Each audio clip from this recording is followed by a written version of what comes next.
The city animal shelter pulsed with a discordant symphony of desperation. Echoing barks, stressed panting, the metallic clang of cage doors. Ben Carter moved through the chaos with a practiced quietness, his hands expertly mending a damaged kennel latch, his face carefully neutral, revealing nothing of the celebrated canine handler he once was. Years after the incident, the tragic failure that cost him his career and his confidence, he found a measure of solace in the anonymity of maintenance work, close to dogs but removed from the pressures of handling, training, or judgment. His quiet focus shattered as tension erupted near the evaluation rooms. Ragnar, a powerful shepherd mix with intelligent, wary eyes and coiled energy, was undergoing assessment. Labeled aggressive, with bite warnings on his kennel card, he was a euthanasia candidate, beautiful, formidable, but deemed too dangerous for adoption. The evaluator, Mr. Silas Thorne, a wealthy board member known for his arrogance and outdated show-them-who's-boss methods, clearly felt Ragnar needed to be put in his place. Ignoring the dog's clear stress signals, stiff body, whale eye, low posture, Thorne deliberately cornered him, using forceful body pressure. Ragnar reacted, but not with the wild, chaotic snapping Thorne seemed intent on provoking. Instead, he froze, muscles locked, head lowered slightly, lips pulled back in a silent, controlled snarl. A deep, rumbling growl vibrated in his chest, and his eyes, fixed on Thorne, held an unnerving intensity, a display not of mindless aggression, but of contained power, a clear, final warning born of deep fear and mistrust. For Ben, witnessing that specific, controlled defensive threat was like a lightning strike to the past.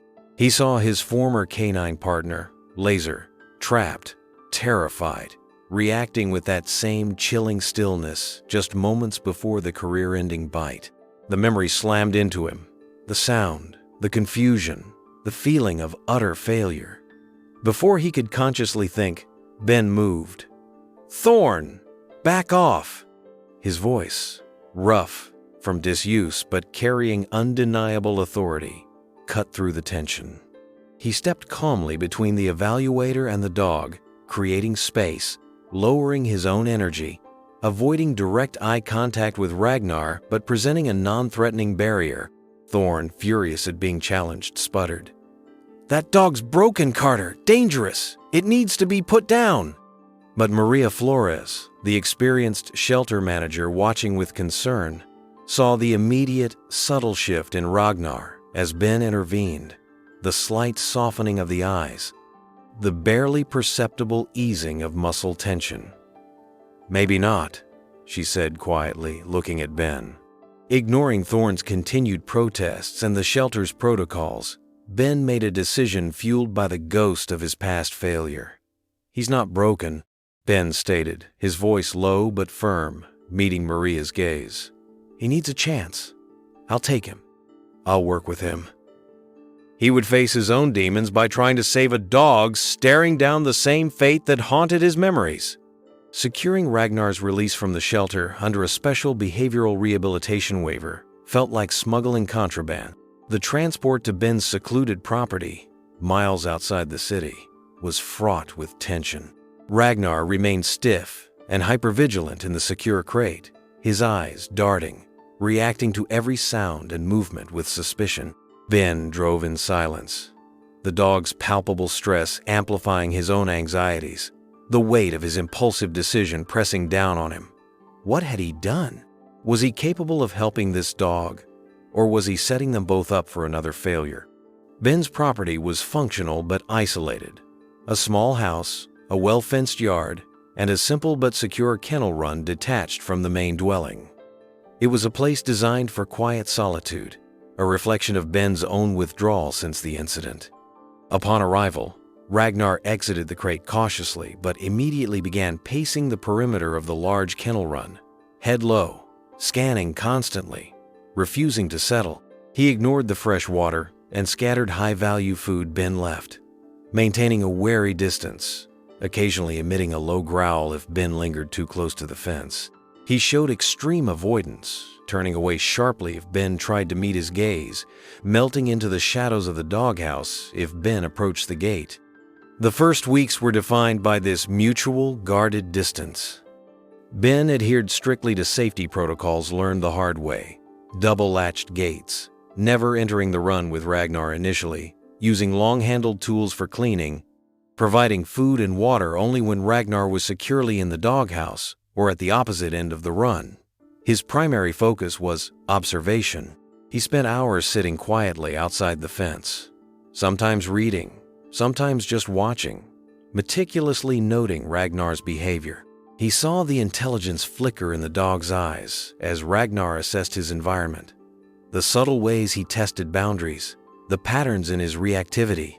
He saw a dog constantly anticipating threat, deeply mistrustful of human presence and intention. Interspersed with these observations were the ghosts of Ben's past.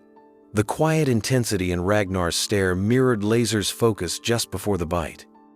A sudden clang of a dropped bucket would send Ragnar scrambling, and Ben would feel his own heart seize, reliving the chaotic sounds of the incident.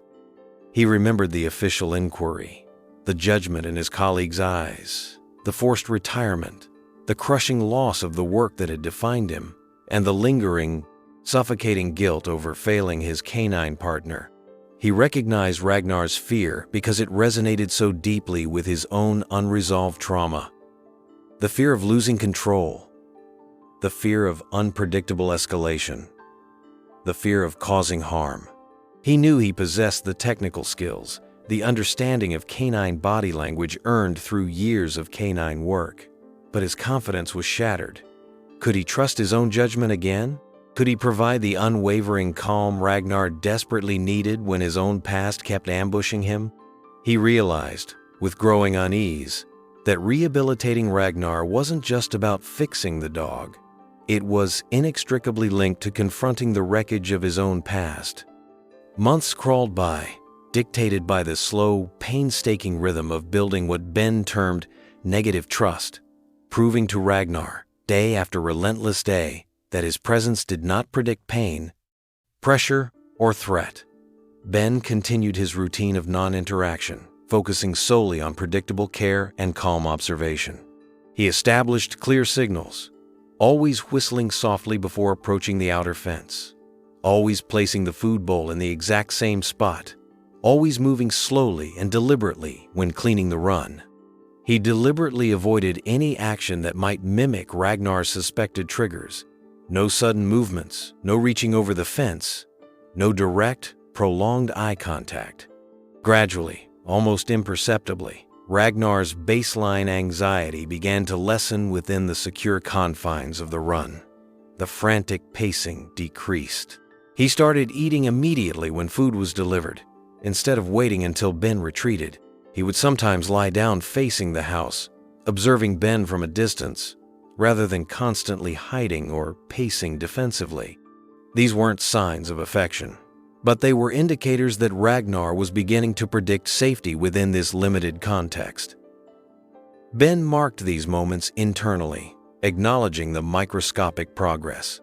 With this fragile foundation established, Ben began the meticulous process of identifying Ragnar's specific triggers. He already knew from the shelter evaluation that cornering and forceful handling were major issues. Through careful observation during routine care, he noted other potent stimuli. Ragnar became instantly agitated and defensively aggressive if Ben carried anything long and stick-like, a broom, a rake, suggesting past abuse with such objects.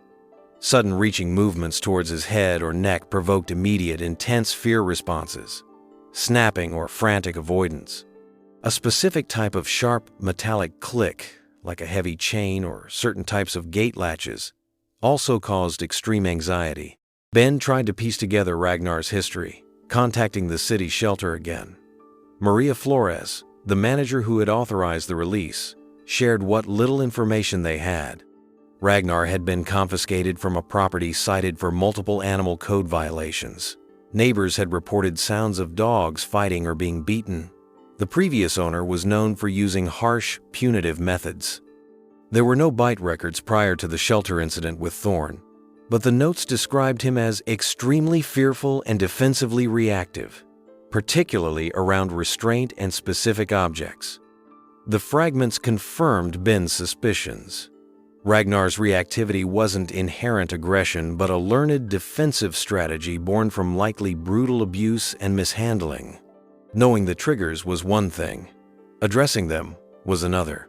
Ben knew traditional canine methods, often reliant on pressure, correction, and establishing dominance, would be disastrous for Ragnar, likely triggering the very responses he needed to extinguish. Yet, those methods were deeply ingrained in Ben's own muscle memory, his default responses honed over years of high-stakes work. He needed a different approach, one focused entirely on positive reinforcement, counter-conditioning, and giving Ragnar choices, methods he understood theoretically, but felt deeply hesitant to rely on, especially with a dog deemed dangerous. The ghost of Laser, the memory of his own failure to read the situation correctly, haunted his efforts, making him second-guess every decision, every subtle signal from the powerful dog watching him from across the fence. The next phase of rehabilitation forced Ben into a direct confrontation, not just with Ragnar's triggers, but with his own ingrained training philosophies and deep-seated fears.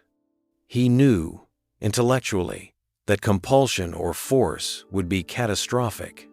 Ragnar needed patience, positive association, and the feeling of control, principles Ben understood, but had often seen overshadowed by the demands for quick results and absolute compliance in his former K9 world.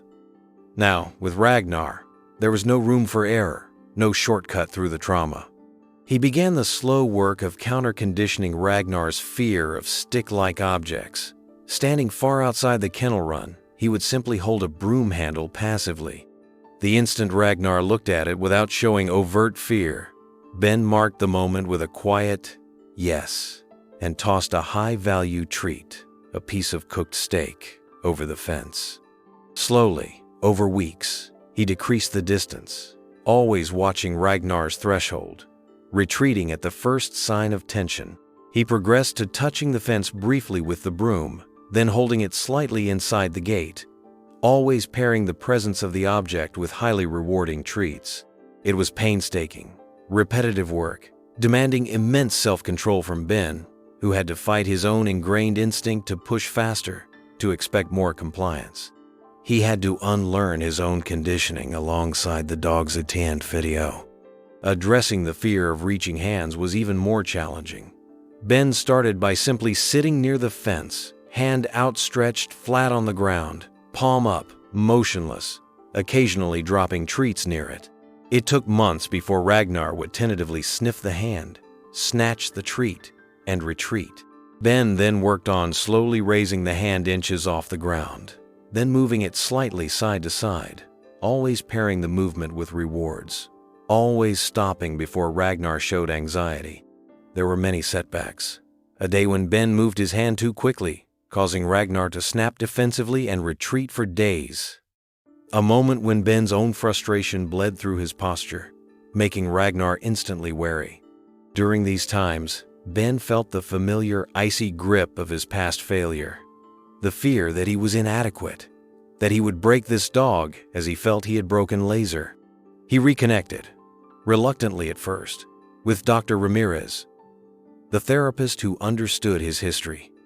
He described the internal conflict, the clash between his old training habits and Ragnar's desperate need for a different approach, the way the dog's fear mirrored his own. Dr. Ramirez helped him unpack the guilt surrounding Laser's incident, to separate that past trauma from the present challenge. Ben, she guided gently, Ragnar isn't Laser. And you aren't the same handler you were then. This dog is offering you a chance to rewrite that ending, not by erasing the past, but by consciously choosing a different way forward, for both your sakes. His healing is tied to yours. This perspective shift was crucial. Ben began to consciously recognize his own triggers during training. When Ragnar reacted fearfully, instead of feeling a surge of panic or frustration mirroring his past failure, Ben practiced grounding techniques, focusing on his breath, reminding himself to stay calm for Ragnar. He started seeing Ragnar's fear not as defiance, but as communication, information about his threshold. A profound breakthrough occurred during a session working near the gate, desensitizing Ragnar to the metallic click of the latch. A loud car backfired nearby. Ragnar instantly flattened, growling low, ready to react defensively. Ben's own heart jumped, the sound triggering a flash of memory. But instead of freezing or reacting sharply, he took a deep breath, spoke Ragnar's name softly, and calmly tossed a handful of high-value treats away from the gate, redirecting Ragnar's attention positively. Ragnar hesitated, torn between the trigger and the offered reward, then cautiously moved towards the treats, his body slowly beginning to relax. Ben hadn't just managed the dog's reaction. He had successfully managed his own trauma response in a critical moment, allowing him to remain the calm anchor Ragnar needed. It was a small victory, but it felt immense, a sign that perhaps, together, they were both learning to face their respective fears. As the months turned into a year, then longer, the painstaking work of rebuilding trust began yielding more consistent results. The frantic energy that had defined Ragnar's initial arrival slowly subsided, replaced by a watchful calmness, particularly when Ben was present. The intense reactivity towards specific triggers lessened noticeably. While still wary, Ragnar no longer exploded at the sight of a broom or the click of a gate latch, often looking to Ben for direction instead. The focus of their work gradually shifted from simply managing fear to actively building a responsive, communicative partnership. Ben introduced more complex groundwork, always prioritizing positive reinforcement and choice. He taught Ragnar targeting, touching his nose to Ben's hand or a target stick, using it as a foundation for other behaviors like voluntary husbandry, allowing brief handling for grooming or health checks, and navigating obstacles. Liberty work became a key element, allowing Ragnar to move freely in a larger, secure arena while responding to Ben's subtle body language cues. These sessions became a beautiful illustration of their developing bond, Ragnar choosing to stay connected, mirroring Ben's movements, offering soft responses, demonstrating a willingness to engage that seemed impossible months earlier. Consistency remained the bedrock of their progress. Every day included predictable routines, short, positive training sessions focused on reinforcing calm behavior, and plenty of quiet time simply allowing Ragnar to exist safely in Ben's presence without demands. Ben learned to read Ragnar's subtlest signals with expert precision. The slight tension around his eyes, the flick of his tongue, the shift in his weight distribution, knowing instantly when to decrease pressure or end a session before anxiety could escalate. Progress, however, was still fragile and context-dependent. While Ragnar was increasingly confident and trusting within the familiar boundaries of Ben's property, generalizing this calmness to new environments or situations remained a significant challenge. A walk just beyond the property line could reintroduce heightened vigilance. The distant sound of another dog barking might cause momentary tension. Ben understood that overcoming deep trauma wasn't about erasing the past, but about building resilience and coping mechanisms. He focused on ensuring Ragnar felt safe and supported through challenging moments, rather than trying to eliminate all potential stressors. Their quiet, isolated work occasionally drew notice. Sarah Jenkins, the trainer from the neighboring property, sometimes observed them from her pasture. She saw the powerful shepherd mix moving calmly beside Ben, responding softly to quiet cues, a stark contrast to the volatile, dangerous dog she remembered hearing about. She saw the change not just in the dog but in Ben himself, the relaxed set of his shoulders, the quiet confidence in his handling, the absence of the haunted look that had shadowed him for years. She didn't interfere, respecting Ben's privacy, but her silent observation was a form of acknowledgement, a recognition of the profound healing occurring just over the fence line. After nearly 2.5 years of intensive, dedicated work, Ben felt Ragnar had reached a pivotal point. The dog, who arrived as a bundle of defensive fear and mistrust, was now consistently calm in his home environment, responsive to handling, and demonstrating remarkable resilience when encountering minor stressors with Ben's support. Ben knew Ragnar might never be a dog comfortable in chaotic public settings, but he believed they needed a meaningful milestone, a quiet test of their partnership that would signify how far both had come. Directly addressing the core issues that had once defined Ragnar as dangerous, he decided on a specific, carefully controlled challenge: successfully navigating a simulated veterinary handling exercise, conducted not by Ben, but by a trusted associate, Dr. Ramirez, whom Ragnar had met briefly in low-stress contexts before. This test would encompass multiple triggers: confinement in a smaller space, the clinic room, proximity to an unfamiliar person, and gentle physical handling simulating an exam. Success wouldn't mean zero stress, but Ragnar remaining calm, responsive to Ben's cues, and tolerating the handling without defensive reactions. It was a significant step, requiring Ragnar to trust Ben implicitly, even when facing multiple potential stressors managed by someone else. The preparation was meticulous. Ben worked with Ragnar extensively on cooperative care behaviors using positive reinforcement, rewarding him for voluntarily placing his chin on a towel, a chin rest behavior for exams, for allowing gentle touch on his legs and body, for standing calmly while Ben mimicked exam procedures. They practiced short durations in smaller indoor spaces to desensitize him to confinement. Dr. Ramirez visited Ben's property for brief positive social calls, simply tossing treats near Ragnar while Ben was present, associating her presence with good things without any handling pressure. They planned the test visit at Dr. Ramirez's quiet clinic during closing hours, ensuring no other animals or clients would be present. On the day of the test, Ben kept everything calm and routine. He gave Ragnar a prescribed calming supplement Dr. Chen had recommended for potentially stressful events. The drive was quiet. Arriving at the empty clinic, Ben led Ragnar inside on a loose leash. Ragnar was alert, taking in the new smells, his body slightly tense but not fearful. Dr. Ramirez greeted them quietly, ignoring Ragnar initially, allowing him to acclimate. Following their practice routine, Ben cued Ragnar to lie down on a comfortable mat he'd brought from home. Ragnar complied, though his eyes tracked Dr. Ramirez's movements. Slowly, Dr. Ramirez approached, speaking softly to Ben, not directly addressing Ragnar. She knelt down nearby, offering high-value treats, which Ragnar cautiously accepted. Then came the handling. A brief listen with the stethoscope, while Ben offered rewards. A gentle check of his ears, lifting a paw briefly. Ragnar remained tense, looking frequently to Ben for reassurance. But crucially, he stayed on the mat, tolerated the handling without growling or snapping, accepting the treats offered concurrently by Ben.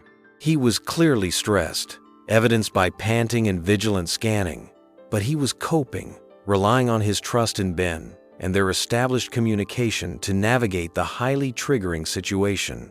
When Dr. Ramirez stepped back, praising him gently, Ragnar visibly relaxed, letting out a soft sigh. Ben felt an immense wave of pride and relief wash over him. They had faced the gauntlet, the ultimate test of trust under pressure, and they had navigated it together, calmly and successfully. The quiet success of the veterinary handling exercise felt like a profound turning point, a culmination of years of patient work and mutual healing. There was no external validation needed beyond the shared relief and quiet understanding between Ben and Ragnar. Yet, fate offered a small, poignant postscript. Maria Flores, the shelter manager who had taken a chance releasing Ragnar to Ben years ago, happened to be at Dr. Ramirez's clinic picking up supplies when Ben and Ragnar were leaving. She saw them exit, Ragnar walking calmly on a loose leash beside Ben, pausing to sniff politely at a planter, looking relaxed and connected to his handler. Maria stopped, her eyes widening in disbelief. She remembered the terrified, defensively aggressive dog deemed too dangerous for anyone to handle.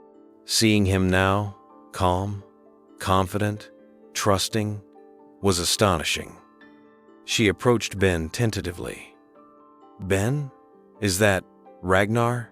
Ben offered a quiet smile, a warmth reaching his eyes that hadn't been there years ago. "It is," he confirmed. Maria looked from the calm dog back to the man who had saved him, noticing the absence of the haunted, withdrawn look Ben used to carry. "You did it, Ben," she said softly, her voice filled with genuine admiration. "You truly did it.